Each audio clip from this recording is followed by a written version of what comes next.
this video we're going to be looking at non-verbal reasoning exercises. Now, you're most likely to see questions like this in entrance exams for selective schools. Okay, so we're going to look at 4 of the most common types of non-verbal reasoning questions and see how you can approach them. First one we're looking at are sequences. So what you'll be given is a series of images and you're asked to work out, based on the series given, what the next one is likely to be. So if we look at these ones here, well, we start with 1 dot, then we get an extra dot, so we've got 2, then we've got 3, then we've got 4, then we've got 5. So it's looking like our next image is going to have 6 dots. And also we can look at how the dots are being added. So first a dot on its own, then we get a dot added on the left, then one on the top, then one on the left, then one on the top. So we should get our next pattern with 3 and 3 dots, which looks very much like B here. Okay. You can also look at these questions by looking at a process of elimination. So we can say, well, I don't think it's A because A's got the same number of dots rather than increasing. C's got fewer dots than we had here. D's increased, but it's gone up to 7, so we're jumping one. So D is possibly the one after this, but they want the next in the series. So that's this one here. We can also get questions with code. So we get a series of images again, but now we've got a code associated with the images. And we've got two letter codes here. So what we need to work out is what each of these letters represents. Let's start with the first letter. So here we've got an A here, we've got another A here, B here and B here. So what have these two shapes or these two images got in common? Well, these are both squares. We've both got an A. These are both triangles. We've both got a B. Okay, so it's looking like the first letter represents the shape. So this is a circle and we've got a circle here. So I think the first code is going to be a C. Then we want to work out what the second letter represents. Now, we've got 2 X's together. They're different shapes, but they have got the same pattern. Let's see if that happens again. So here we've got Y and Y, and they've got the same pattern. So we've got the Z, which is a clear shape. We've got another clear pattern here, so I think we want to see Z, which we've got there. There. We can also get questions to do with cubes. Now, what they're looking at here is a combination of 2D shapes and 3D shapes. So we've got, obviously a cube is a 3D shape, but we've got it laid out as a 2D representation. Now, what we need to imagine is this net being folded up into a cube and then working out, if we rotate it, which of these images are not possible.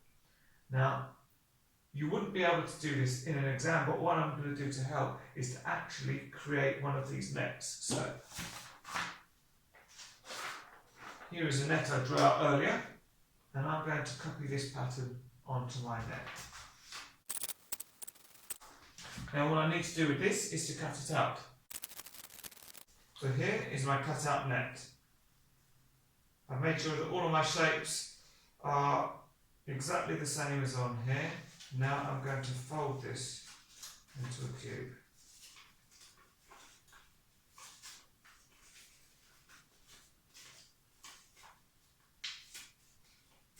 Right, now you could use sellotape or glue to hold this together. I'm just going to hold it like this. So let's start with this first shape. So we've got a clear triangle at the front, clear square on top, and a coloured in circle there. So we can make this shape. So this one is not this one. So in fact, what I'm going to do is I'll put a cross through that because I know it's not that one. Because this one is possible, and we're looking for which of these cubes cannot be made from the net below. So let's try the next one. So now we want the clear triangle on top. So we can turn this that way. And that's still possible, so it's not that one. Now let's try C. So we want the square on top. With a clear circle below. Coloured in square here. It's not that one because that's possible. So D, this one shouldn't be possible. So clear circle, coloured in square on top. Yeah, that doesn't look right. So that's our answer. Now, as I say, you're not going to be able to make this square, but hopefully it just allows you to visualise what's happening from our 2D representation up into a cube. So you're kind of thinking, well, these two circles are going to be touching at the back, they're going to meet at the back. So this clear square is going to be making contact with all four of these shapes. The coloured in circle, the clear triangle, the coloured in square, and the clear circle.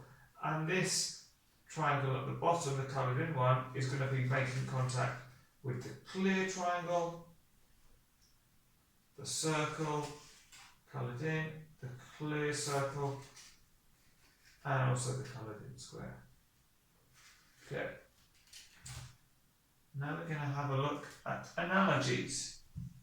So again, we've got patterns here, but instead of having a series of patterns like we've got with codes or sequences, we're looking at just two patterns and saying there's a certain relationship or transformation from this pattern to this pattern.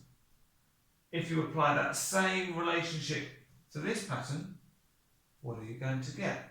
So we've got to look at the similarities and the differences between these two. Well, I've got a small clear circle on top and I've got a small clear square. Okay, so the only thing that seems to be changing is the shape. Then we've got a medium coloured in circle, medium coloured in square. So again, it's just the shape that's changing, and then we've got a large stripy circle, a large stripy square. So we're going from circles to squares. So if we're going to do the same from this one, we're going from circles to squares. So I expect us to have a large clear square on top, then a small coloured in square, and then a medium stripy square. And that is looking to large clear square, so it's going to be one of these two, and then we want a small coloured in square, which is this one, and a medium stripy square. So this is our answer here. Okay. And the best way to practice these questions is just by doing lots and lots of them, seeing all the different combinations that you can get. There's going to be sort of hundreds, if not thousands out there, so try different ones, different styles, and just get as many to challenge you as possible. Thank you very much.